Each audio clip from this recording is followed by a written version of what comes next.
Hey everybody, welcome to Bones Collector. Finally, I mean it's Thanksgiving, we've been so busy and I felt bad about taking so long to get this video out. I wanted to do it so many times during the course of the holiday, but I just couldn't get to it. We're in our series of top 100 games. Today we're going to be doing 70 through 61, and I want to again tell everyone that these games that I'm putting in my top 100 play great at the two-player count.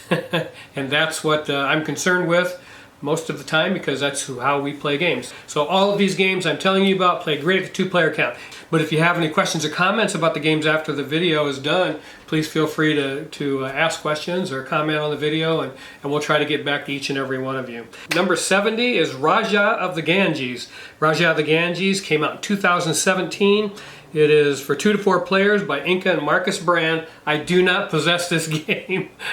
I'm sorry, I've played it 2 or 3 times at conventions. I really love this game, and I made up my mind the last time we played it at this latest convention that I wanted to get this game and put it in my top 100 because I'm just in love with it. Inca and Marcus Brand did a wonderful job with that game, and I have other games by them. They're wonderful board game designers, and this is no exception. It takes place in 16th century India, and it is kind of a dice manipulation worker placement game, and it's a race though, because you have 2 tracks, one of wealth and one of fame, and you want those to intersect, and as soon as they intersect, that player wins the game. So you're concentrating on how you're moving those tracks, and you can't get caught up in one or the other, because where you place your workers, those spaces on the board become occupied and you can't do them.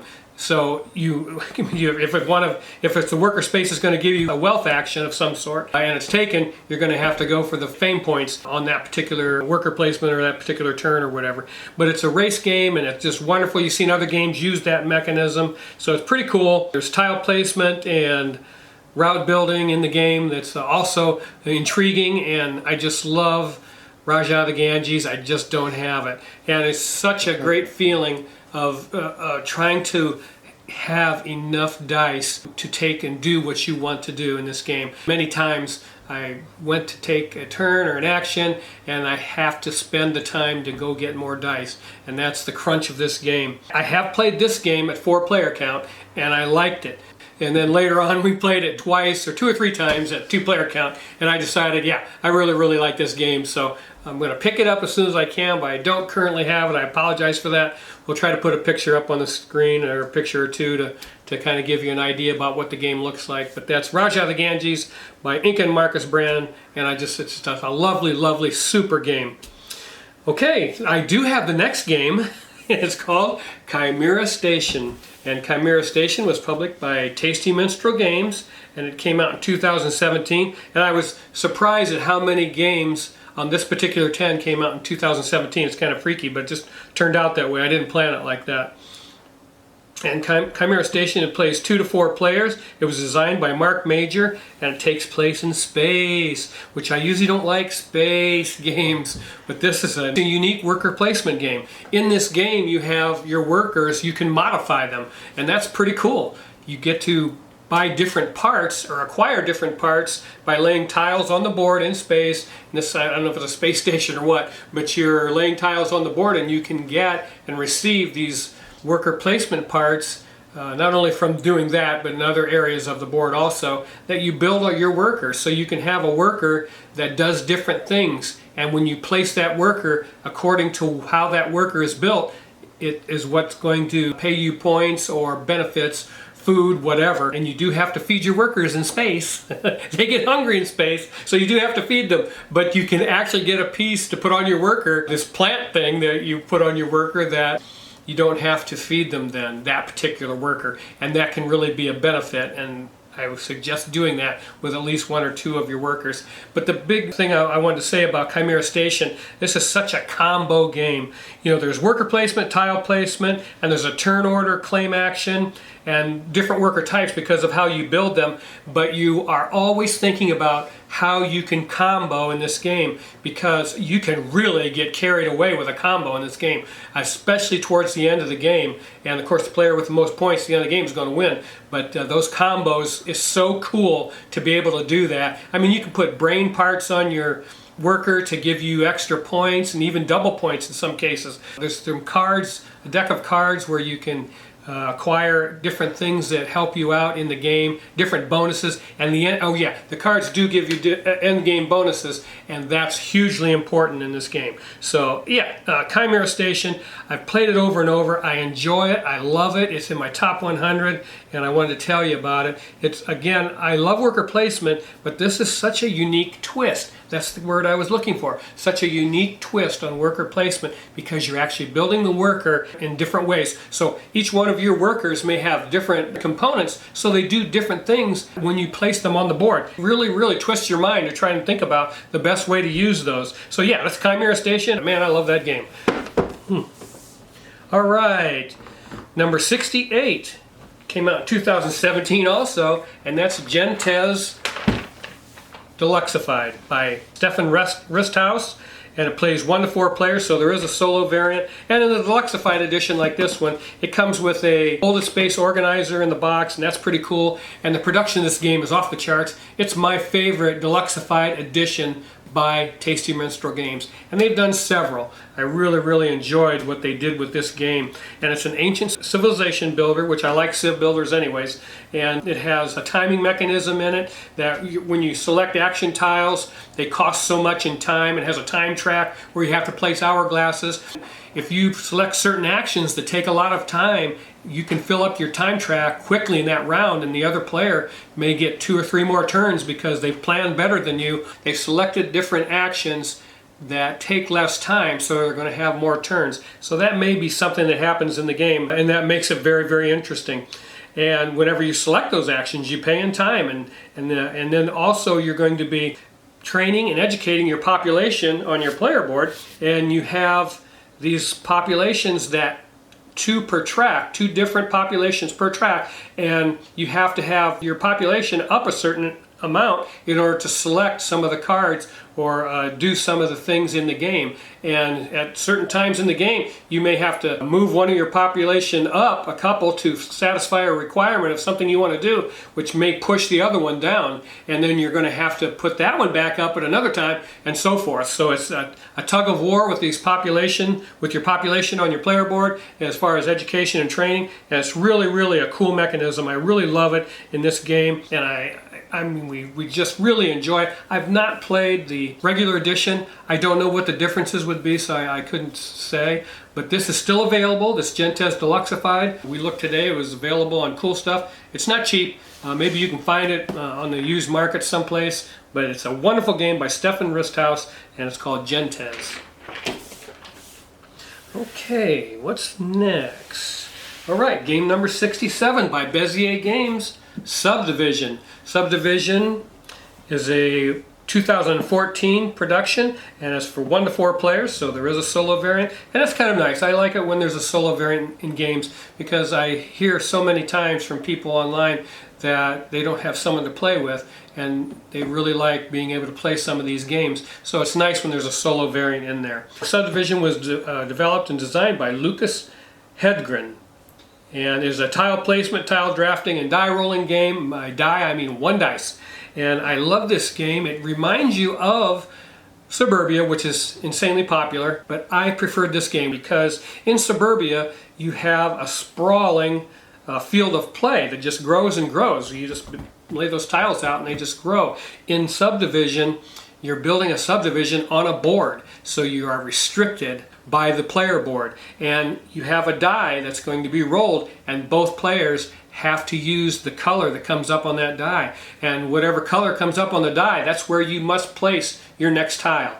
And that can be painful because it's very difficult to get the things done that you want to do when you're trying to deal with a specific placement, and that's what makes this game so great. And then also all your tiles that you place must be connected to the road. That's another thing you have to think about. Each round you start out, I think, with 5 tiles, and you're going to select one of those. After you roll the die, place it on your board, then you give the tiles to the next player, so you're drafting tiles continually throughout the round, and that makes it even difficult. Do I want to take that tile now because I want more than one of those tiles in my hand? Which one should I take? Because I'm going to have to give the other one away, and the other player may take that. So there's so much to think about in this game. It's so restrictive compared to Suburbia. I really, really love it. Obviously, because it's in my top 100. I love Subdivision, and I bought this game like for $15, wasn't even punched. So I was really happy about that. So I picked this up and punched it out. Laura and I play it all the time. I love it, Subdivision. Okay. Game number 66. A Kramer and Kiesling game called Porta Nigra. It says Great Designer Series number 1.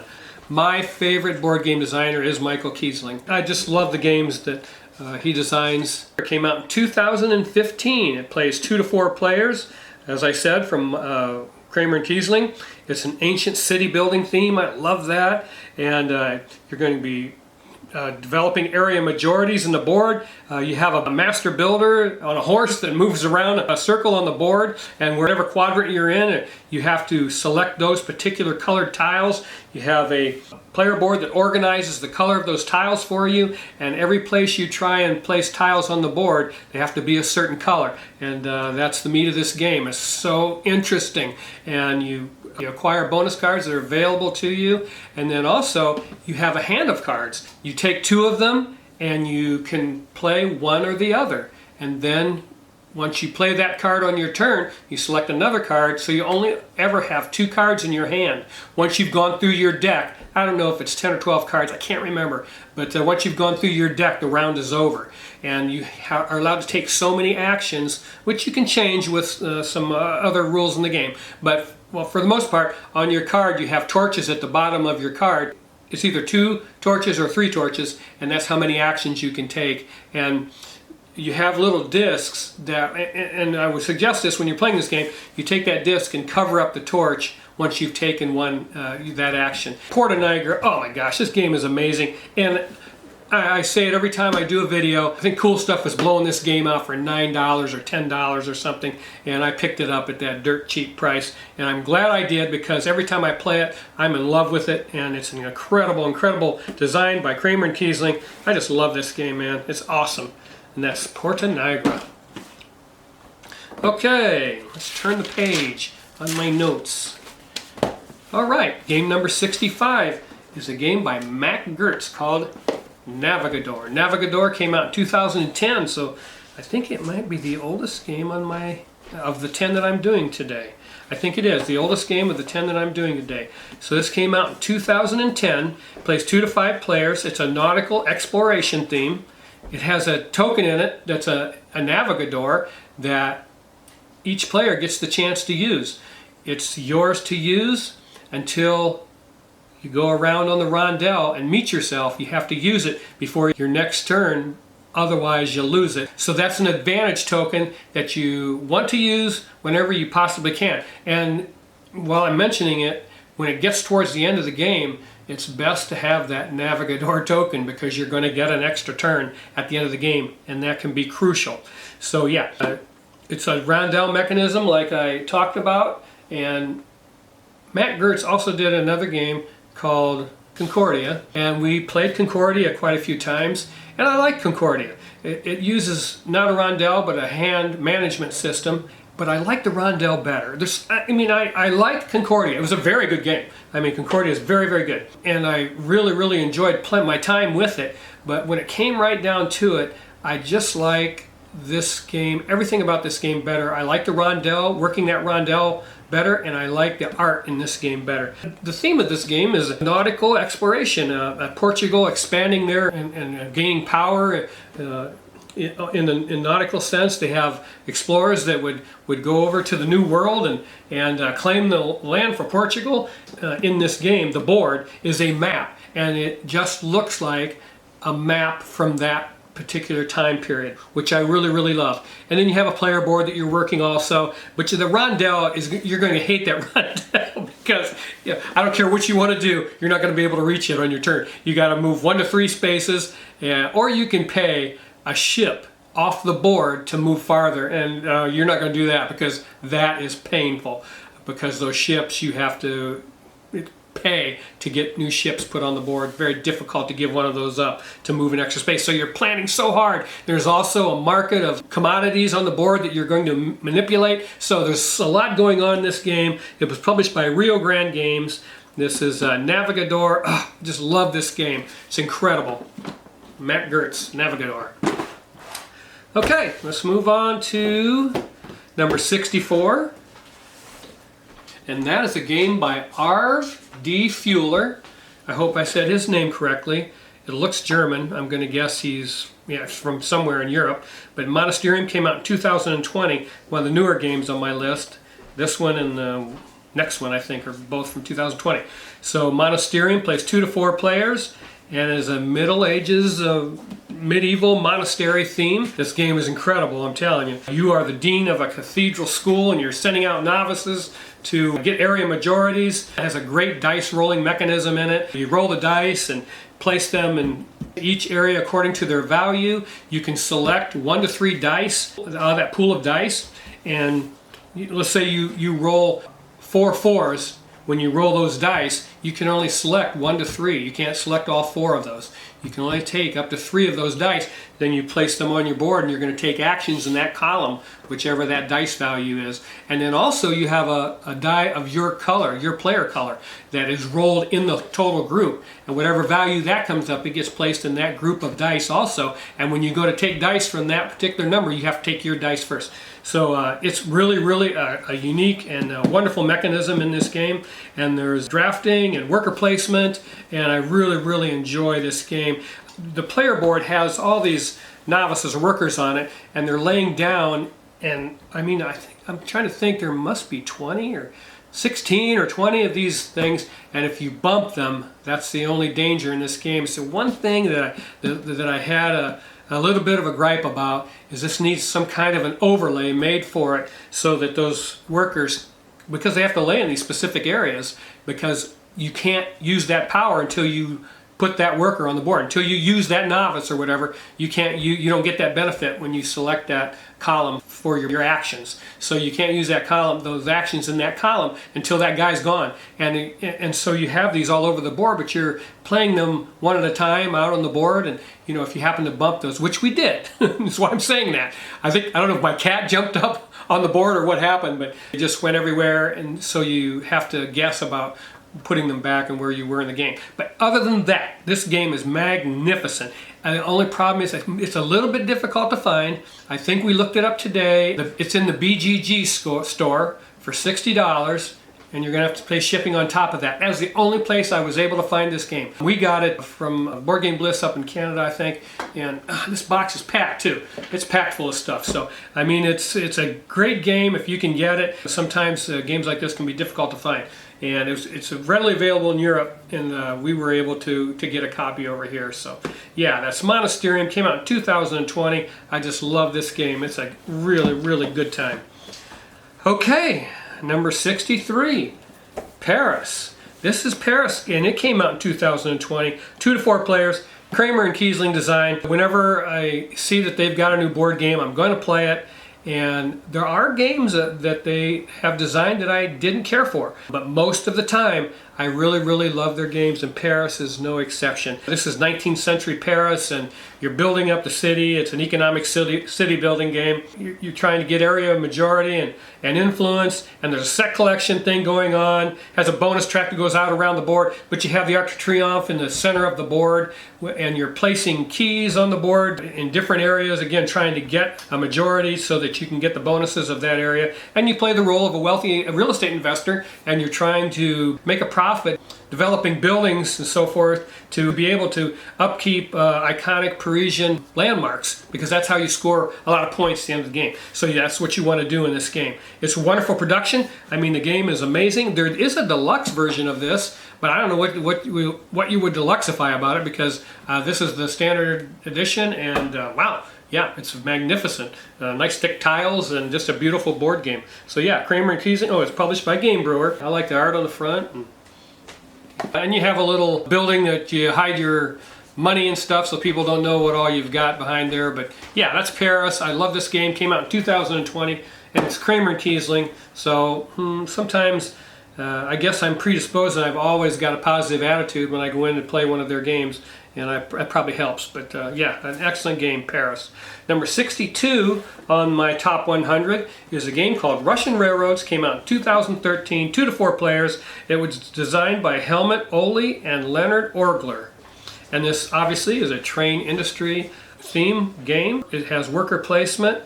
And a lot of the game takes place on your player board, where you have factories that you're going to put down, and then you also have 3 rail tracks that you're building, and you use different colored rails to do that, and you have to follow those and put those down in order, and that's what makes this game very difficult. A lot of tough choices in this game because of that, but as you lay those tracks down on those 3 rails, you're unlocking bonuses that are going to help you do better in the game. So that's Russian Railroads. I really love this game. It's, again, difficult to find this game. I think you can probably get it in the secondary market on Board Game Geek, but you might have to pay a little bit for it. And they're doing a reprint of this game.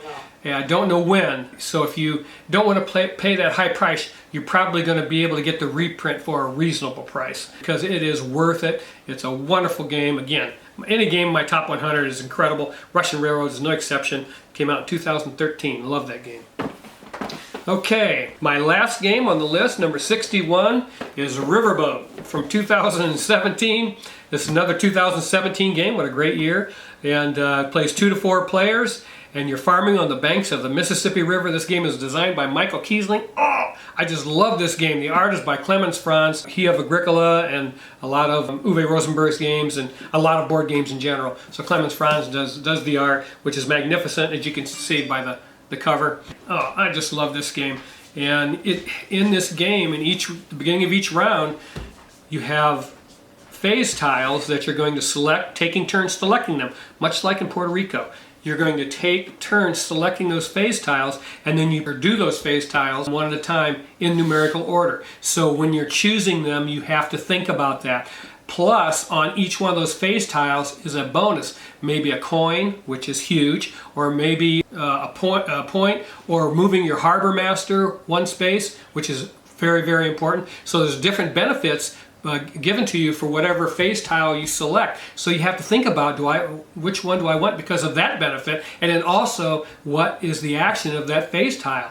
Do I want to go first in that phase? Because when you do those in numerical order, the person in possession of that phase tile goes first, and that's hugely important in this game. So there's so much to think about, and then you're going to be taking tiles and drafting tiles and putting them on your player board.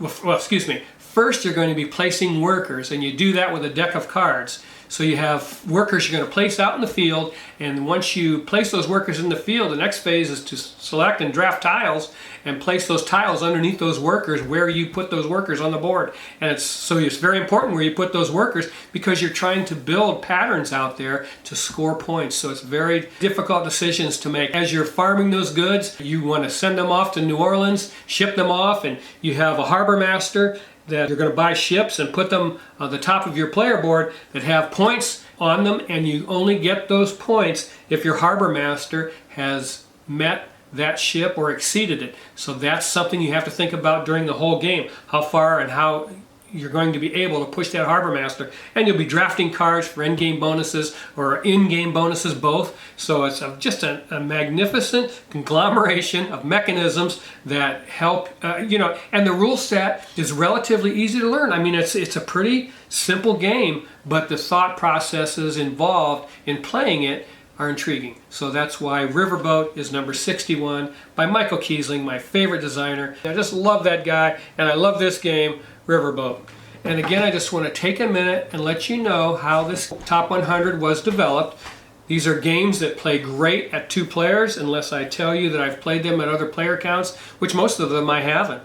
But I love playing board games, Lori and I, and we play them at the 2-player count, and we like these games to be an hour or less, which all of these games are if played at 2-player. And that's the time frame at the game table that we set for ourselves. We don't like to sit at the game table very long. So we keep games that we can cycle through and play through. And right now our board game library is 150 games, and all 150 of them play in an hour or less, and we really like that. And then also on this list, I decided this year to put the more complex games down the list a little bit. And that's because I think, and even in reference to these 10, I don't think I would tell a new board game person, a person who wants to play a new modern board game, I don't think I would suggest any of these 10 to them. The next 60 games, however, and I've looked at my list, so I'm cheating, but the next 60 games, the complexity level is going to, as far as rule set I'm talking about, the rules are less complex, less rules to the game. That doesn't mean the game isn't going to be difficult. It doesn't mean the game isn't going to have great decisions and make you really think, but the rule set is going to be smaller. I wanted to do it like that because, again, I think it's good for the board gaming industry when games are inviting to people who aren't, in the hobby. People who don't play a lot of board games. When you can make a lot of games like that with small rule set, with very, very difficult decisions to make during the game, I think that's what draws people into this hobby. And then they can start playing games like this. And so I just want to say that again, that that's the way we've done this list, or I've done this list. I don't want to blame my wife for anything. It's the way I've done this list. So I want to do it and let you know how this was put together this year. But I love every one of you. Thank you for watching. I appreciate it. I'm almost at 1,000 subscribers. It's kind of freaking me out a little bit. I think it was at 988 yesterday or something. But we're getting very close to 1,000 subscribers. I love doing these videos for you and sharing my passion for board gaming with you. And again, if you have any questions or anything, comments, leave them at the bottom of the video. Have a great time, a great day. Keep on board gaming. It's the best hobby on the planet. And I will see you the next 10, which is going to be 60 through 51. So yeah, we'll see you in the next video. Bye-bye. It's the Bones Collector out.